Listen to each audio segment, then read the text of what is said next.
Please believe me, people, this is an important video, but I'm sorry about the music.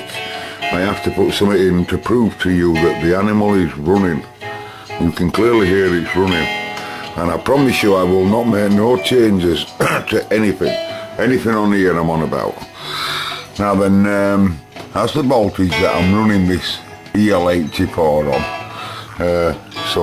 This is, for those that don't know, this is CD mini disc going straight into preamps, driving the grid of this EL84 single-endedly, right? And it's running there, or idling, whatever you want to call it, about 34 mil, but about 236. Right, now I'm going to turn it off because I don't want it to get red hot, you see. Now then, this tube here, a friend of mine, George, sent me it from Ireland. He sent me a few tubes all at the same time, and this is an EL84, and you can clearly see it looks a bit like it's been getting red hot.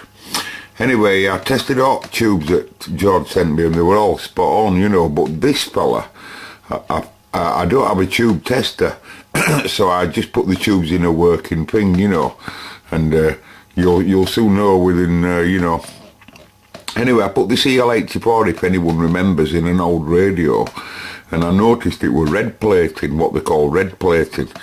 And I spoke to a few of my friends, you know, and some of them had never even heard of this red plating, but I've read about it, you know. But anyway, I saw it glowing like red, like, and I also noticed that when I knew that was serious, so I removed it. But I noticed that on removing it, it was red hot. But I didn't monitor temperature, but I noticed it was red hot. Just hang on a minute. Yeah, I noticed it was getting red hot. Right, so I didn't think too much about it. I just wrapped it up, put it in a bag, wrapped it up in paper,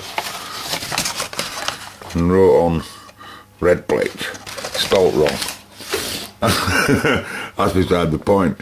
The point is, while this test bed's set up here, I thought, let's just have a look. I'd like to know whether it draws lots of current, right? Now then, what I'm going to do for this test, I'm going to leave the audio and all the voltage. All you need to know, sorry lads, is all, ladies and gents, is all the voltage, everything here. So I haven't touched anything. Everything's the same input and everything. I'm just going to switch it back on again with this tubing. But we'll monitor this, and we'll also have an audio input going in exactly as it's coming up. And I swear I haven't touched any volume. Let me just do the same thing right now. Let me just check that the input's rolling. Yeah, the input's rolling. So we're just going to wait this EL84 up. That's the speed at Recce making DC. And you'll watch current coming up as it's making audio. It's about 200 and, yeah, it's coming down here.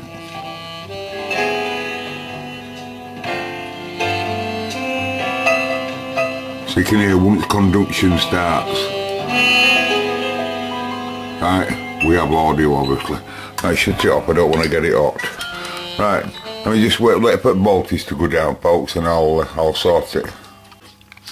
Okay, George's EL84. Now look, I'm not going to allow it to red plate, I can assure you now, folks, because it can hurt these audio transformers, and we don't want to damage one, because then we'll need two. We must have a match pair for a stereo amp, so I won't allow it to do all like that, but you'll see for yourself. Q5, take 7, action. Make some music, George. Let me just check that input's rolling. Yeah, input's rolling. Make some music, George.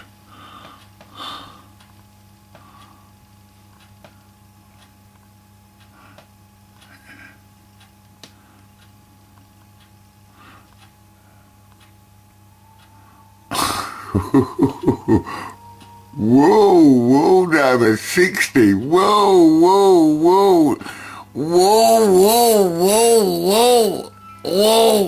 I'm sorry, folks. This is, you know. Anyway, I can assure you, folks, she's upset. She's upset.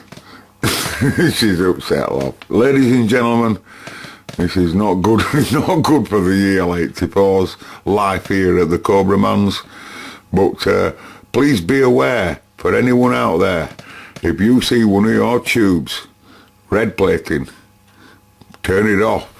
Turn it off. In this case, it's the tube, but you could have other reasons. You could have some voltages wrong, probably on one of your pins or something, you know. But in this case, it's the tube light. But notice how it was drawing so much titty, but it still didn't have any audio. You know, it didn't. You know, but it does have actually, or it does pass audio, but you have to bring its voltage down. If I get its voltage running at about 160 HT, I can get it to produce some audio, but it's very choppy and distorted.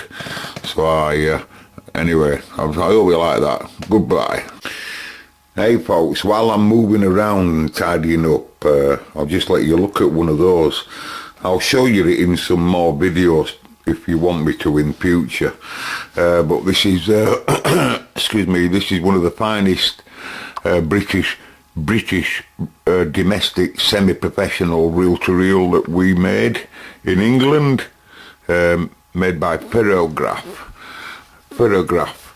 and I just think they're an outstanding machine. Absolutely, the ugly as ugly can be. I've always thought that they're really ugly, but you know, the audio quality is absolutely first class.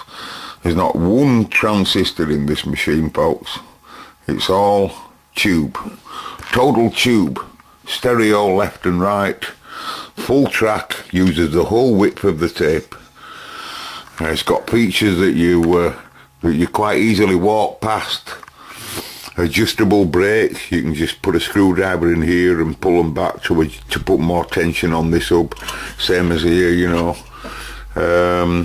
This is all removable, metal pinch roller, but the rubber is here on the actual capstan. Right, all of these heads here, the free head machine, using all Whitford tape. You can't turn tape over on it, it's full track. And you know, if you're playing a tape that's let's say out of alignment, come from another machine, you can just move that pivot there and the whole head will pivot, you know, to match the playback. And of course free head with monitorability and all of that. Full of ECC83s. There's 6 ECC83s in here. And 3 ECC82s. And I can't remember what other tubes are, I can't remember, but if you've got an head problem, by the way, you can just unscrew them, head shell comes off and the head unplugs. That's for all of the heads, or for servicing, and also for changing it to a quarter track or an half track if you wanted. Most of them were bought for, BBC bought them in the thousands. Most of the ones that I used to play with as a kid were ex-BBC machines, but this particular species had been domestic all its life, owned by a radio amateur. It's been owned by a radio amateur all its life. And anyway, I'll show you it in some other videos, folks. You will be amazed at the quality.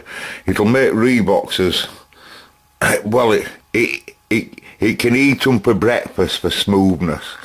This is a pure analog reel-to-reel. Unbelievable quality sound. Please don't go off what it looks like. You can just unscrew those here, unscrew those and lift the whole thing up and get straight in for servicing and all that. It's a marvellous, marvellous thing. Say goodbye to it, I'll show you it sometime.